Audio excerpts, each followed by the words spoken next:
ଢେଙ୍କାନାଳ ଜିଲ୍ଲା ଅନ୍ତର୍ଗତ ହିନ୍ଦୋଳ ବ୍ଲକର ରାସୋଳ ଗ୍ରାମ ପଞ୍ଚାୟତର ରାସୋଳ ଗ୍ରାମର ଜଙ୍ଗଲ ଭିତରେ ଆଜିକୁ ପ୍ରାୟ 150 ବର୍ଷ ପୂର୍ବରୁ ମା ଶିକୁଆ ବାଉତି ଉତ୍ସବ ପାଳିତ ହୋଇ ଆସୁଛି। ଏହି ମାର୍ଗଶିର ମାସର ଆରମ୍ଭ ଗୁରୁବାର ଦିନଠାରୁ ଶେଷ ଗୁରୁବାର ଦିନ ପର୍ଯ୍ୟନ୍ତ ପାଳିତ ହୋଇ ଆସୁଛି। ଏହି ଶିକୁଆ ବାଉତି ଅଧିଷ୍ଠିତ ଦେବୀ ଓ ହିନ୍ଦୋଳ ବ୍ଲକର ପ୍ରସିଦ୍ଧ ଯାତ୍ରା। ଏଠାକୁ ହଜାର ହଜାର ଶ୍ରଦ୍ଧାଳୁ ଭକ୍ତମାନେ ଠାକୁରଙ୍କ ଦର୍ଶନ ନିମନ୍ତେ ଆସନ୍ତି।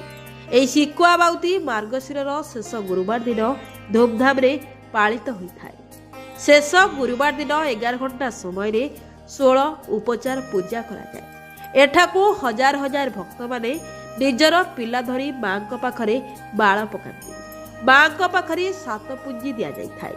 ଲୋକେମାନେ କହନ୍ତି ଯେଉଁ ପୁଞ୍ଜି ଦିଆଯାଇଥାଏ ରାତ୍ରି 12 ଘଟିକା ସମୟରେ ଠାକୁରାଣୀ ବାଘ ରୂପରେ ଆସି ପୁଞ୍ଜିକୁ ଖାଆନ୍ତି। ବୋଦା ଓ କୁକୁଡ଼ା ବଳି ପଡ଼ିଥିଲା। ସରକାରଙ୍କ ନିୟମ ଅନୁଯାୟୀ ଆଉ ସେଠାରେ ବଳି ପଡ଼ୁନାହିଁ। ସବୁ ଠାକୁରାଣୀଙ୍କ ନାମରେ ଛାଡ଼ି ଦିଆଯାଇଛି। ଏଠାରେ ଯିଏ ଯାହାର ଯାହା ମାନସିକ କରନ୍ତି ତାହା ସିଦ୍ଧ ଲାଭ ହୁଏ। ଓଡ଼ିଶାର ସବୁ ଜିଲ୍ଲାରୁ ଭକ୍ତମାନେ ଦର୍ଶନ ନିମନ୍ତେ ଆସନ୍ତି। ଯାହାର ସନ୍ତାନ ହେଉନଥିଲେ ଏଠାରେ ମାଙ୍କ ପାଖରେ ମାନସିକ କଲେ ସନ୍ତାନ ଲାଭ ହୁଏ।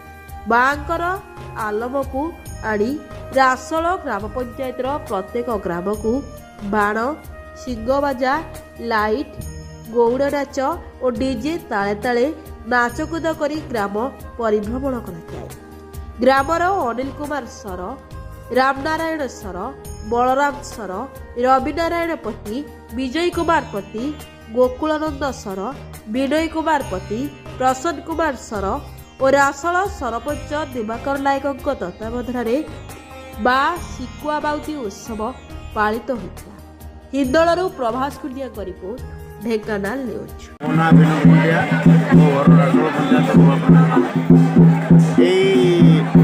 ଠାକୁରାଣୀ ମା ଶିକୁଆ ବାଉତି ଆମ ରାସୋଳର ଅଧିଷ୍ଠାତ୍ରୀ ତଥା ପାଖ କୌଣସି ପଞ୍ଚାୟତର ବି ଅଧିଷ୍ଠାତ୍ରୀ।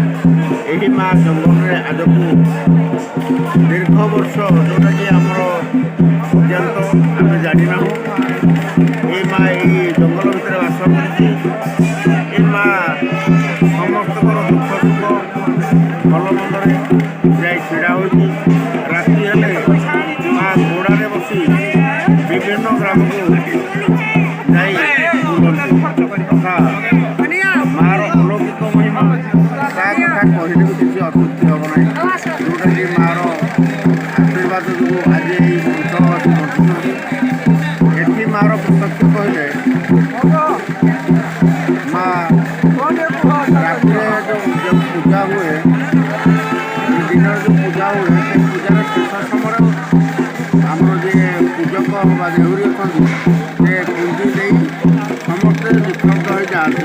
ଗଲା ପରେ ମା ଶିକୁଆ ବାଉତି ବାଘ ରୂପରେ ଆସି ସେ ପୁଞ୍ଜିକି ଗ୍ରହଣ କରନ୍ତି ତଥା ଆଖପାଖ ଗାଁକୁ ଯାଇ ମା ବହୁତ ଲୋକଙ୍କୁ ଯେଉଁମାନେ ଜଙ୍ଗଲକୁ ଆସିଥିବେ କାଠପାଠ ପାଇଁ, ଡାଳପତ୍ର ପାଇଁ ଆସିଥିବେ, ରାତିରେ ରହିଯାଆନ୍ତି, ସେମାନଙ୍କୁ ବି ମା ନେଇକି ଘରେ ଛାଡ଼ିଛି। ଗୋଡ଼ରେ ଜଣେ ସ୍ତ୍ରୀ ରୂପରେ ନେଇ ଛାଡ଼ିଛି ଘରେ। ତେଣୁ ମାଆର ଯେଉଁଭଳି ଭାବର ଅଲୌକିକ ତାହା ମୁଖର ବି ବର୍ଣ୍ଣନା କରିହେବନି।